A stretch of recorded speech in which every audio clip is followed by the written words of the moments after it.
Good morning. Good morning. Am I on? Good. Can you hear me? It's always fearful to stand up and preach. How many of you know the movie The Cutting Edge?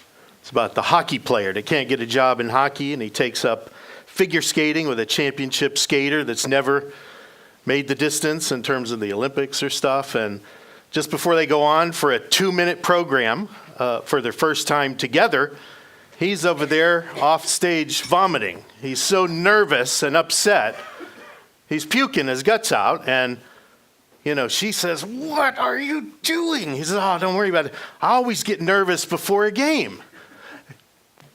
He says, "It'll go away after about 10 minutes. She says, "Our program is 2 minutes long." She says, 8 minutes after we're done, I'll be fine. That's how I feel up here. I'm nervous. I got nervous energy. This is a sermon from the Psalms that's not a whole lot new. There are literally hundreds of sermons out there online about Psalm 1. Many of them are very similar, but as Chad has been preaching the past couple of weeks in the new year, one thing that struck me, it was maybe 3-4 weeks ago, that when we believe right, we should be spending time in the Word, and that will cause us to love His Word, and that naturally will progress to wanting to worship Him as well. So this week, last week Chad talked about prayer. This week is going to be the Word. This week will be from Revelation 4 and 5 on worship. So I thought that today, 15 January 2017, I would start a 200-year exposition through the Psalms. Now, why do I say 200 years? Well, there's only 150 Psalms, and I only preach maybe once a year or so. But there's only 150, but I really think that when we get to Psalm 2, that's going to take a little more time, because I have a very minority view on Psalm 2. I believe it's purely eschatological. Of course, when we get to Psalm 22, there's some stuff there. When we get to Psalm 89, there's covenant stuff. When we get to 110, critical passage in the arguments between different types of dispensationalists and Reformed theologians. And of course, when I get to Psalm 119, there's so many verses in there that's probably 20 years or so right there. So there's my 200. Well, I don't expect to live for 200 years here at TBC. I expect that will be interrupted, hopefully maybe like, chapter 40 or 50, something. That'd be nice. And then it'll continue with a slight break between the rapture and the millennium, and then we'll pick it up there. All right. Introduction to Psalms. 1-minute introduction to Psalms. The word tehillim is the verb from the Hebrew, and it's derived from the word halal, which means to praise. Okay? Very straightforward in the Hebrew. I think the Greek word that is used in the Greek translation of the Old Testament is a little more interesting. It's entomology, and the way that word is used over time is a little more interesting. It comes, the word is solo, and it literally means to touch or to pluck. And the view is that children touching their grandfather's beard would sometimes spin it and stuff like that, and they would twang it, as something to do. And eventually that word came to express the twanging of musical instruments, and eventually solo is a term that describes music, and as psalm, praise to God. So Psalms is a collection of books, probably by at least a half dozen authors, and there's lots of different groupings that you can go and study that. That is my introduction to Psalms. We could spend lots of time talking about Psalms. Now, how about Psalm 1? Psalm 1 is the first one. There's some unique things about Psalm 1. Psalm 1, there's no author that's mentioned. It doesn't say a Psalm of David, a Psalm of Asaph. It doesn't say anything about the author. And there's no apparent occasion for the psalm. Some of the psalms that David wrote, it's obvious what the occasion is. You know, when he's confessing his sin before God or surrounded by his enemies, there's an occasion that the Holy Spirit used to prompt David or others to write these things. But the uniqueness about this first psalm is the contents itself in this psalm, though it's a very few verses, only 6 verses. Psalm 1 provides a perfect introduction to the entire collection of books because its content summarizes the collection. It summarizes really the whole of life, the whole of life. So let's go ahead and Jonathan, could you put up Psalm 1 for me? Let's read Psalm 1 together. It's so short. Let's mix it up a little bit here. Let's, it's not responsive reading. What's it called? Congregational reading. Let's do some congregational reading on Psalm 1. How blessed is the man who does not walk in the counsel of the wicked, nor stand in the path of sinners, nor sit in the seat of scoffers.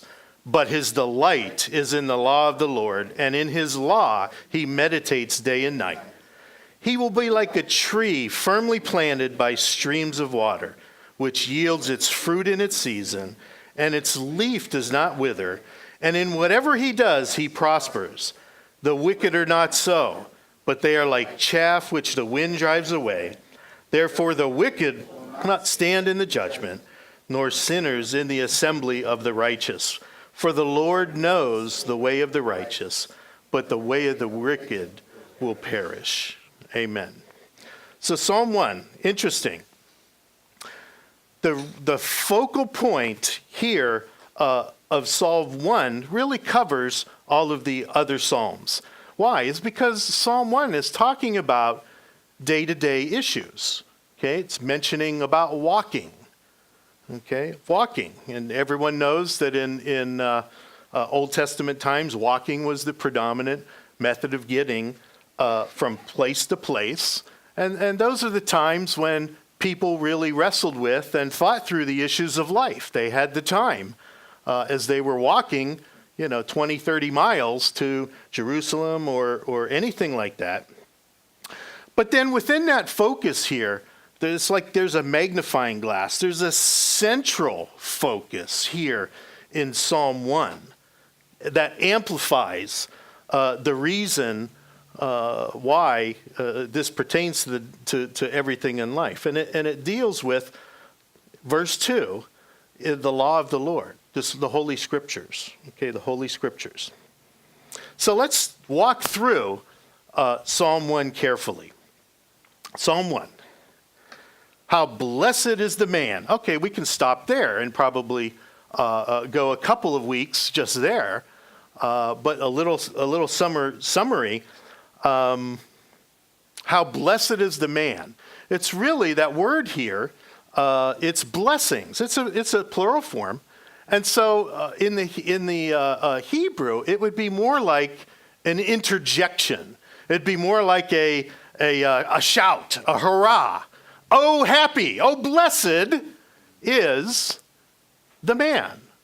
Okay, notice it doesn't say the king or the rich person or the poor person, generic man. And of course, generic women too are not being excluded here. How blessed or how happy is the word. How happy is the man. And right away we think, okay, let's stop there and let's talk. Because happiness is a word that we kind of intuitively have an idea what that means. It's kind of like back in the 80s when the whole cultural argument about what constitutes obscenity was being argued in court. And I remember the one judge says, the smart alecky lawyer says, what's obscenity, judge? And the judge says, I can't define it, but I know it when I see it. And that's the way happiness, the word is happiness. It's hard to really come up with a solid definition, but we know it when we see it, or we know it when we're feeling it, okay? So I like to go to Webster's just to start, try to get some foundation for understanding definition of a word. So Webster's definition of happiness, the state of being happy. Okay, that's not very helpful. Not very helpful, Webster's. So let's back off. Okay, let's look up the word, just happy. Happy. What is the definition of happy? Happy, from Webster's, enjoying or characterized by well-being and contentment.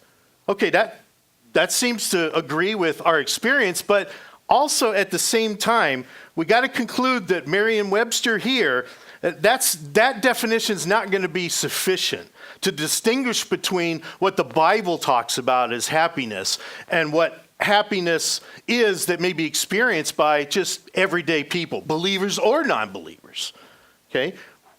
It's not sufficient to explain that. When we think about happiness or blessedness, it's usually we're contemplating something that we do or we experience that's causing that happiness. Okay? Here in Psalm 1, it's interesting because the writer of the psalm starts out with three negatives that actually cause the blessedness or the happiness of a man. Okay, this is very interesting. It says, so if you want to be blessed and happy, don't do these three things. Okay, don't do these things. Okay, and what are those things? Okay, the first one, he says, how blessed is the man who does not walk in the counsel of the wicked. Okay, in the counsel of the wicked. Walk, again, it's used as kind of a euphemism to denote your way of life, your journey, your way, your conduct, the core beliefs at the heart of your life. You know, life is represented as a journey. Again, is when people in Old Testament times traveled, they walked for the most part. And that's where they were mulling over and thinking through and wrestling with and discussing with their friends and family and sons and daughters all the issues of life. Boy, when do we, I sit and I think, when do we have opportunity to do that? Usually, if we're going to go up to Waldorf, we're not going to throw on a backpack and start walking up there. We're going to hop in the car and 30 minutes later, we're there, okay? When do we have opportunity to really mull over the great issues of life? Our life here in this country is so fast-paced. We really have to find a way to slow down and put ourselves in the position of an Old Testament saint that actually takes the time to mull over the great issues of life and what we're doing. Okay? He does not walk in the counsel of the wicked. What is the counsel? What does counsel mean here? The word here means the purpose or the plan. Okay? The way of life, the direction that you're going. Okay? The blessed man, the happy man, doesn't take the counsel of the wicked in the way that he should live. And so what is this really focusing on here, this first piece of it? That he does not walk in the counsel of the wicked. It's really talking about following the wicked, and I'm using wicked in a generic term here, anything that's not founded in God, is not following the wicked in their first beliefs.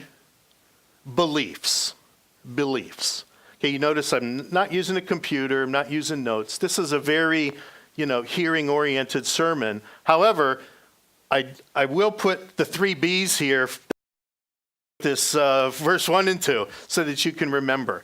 This first one, not walking in the counsel of the wicked, has to deal with your beliefs. Your beliefs, when you're wrestling through the issues of life, how do you come to believe what you believe? Okay? There's lots of competition out there for what we believe. Okay? The worldly views on belief, they tell us what our purpose should be. Many people live by the old Epicurean, saying, eat, drink, and be merry, for tomorrow we die. That's the sum total of the belief in many people's lives. I saw a bumper sticker once, and sometimes you see a bumper sticker and you just want to get out with a crowbar and remove the bumper off that. The guy's bumper sticker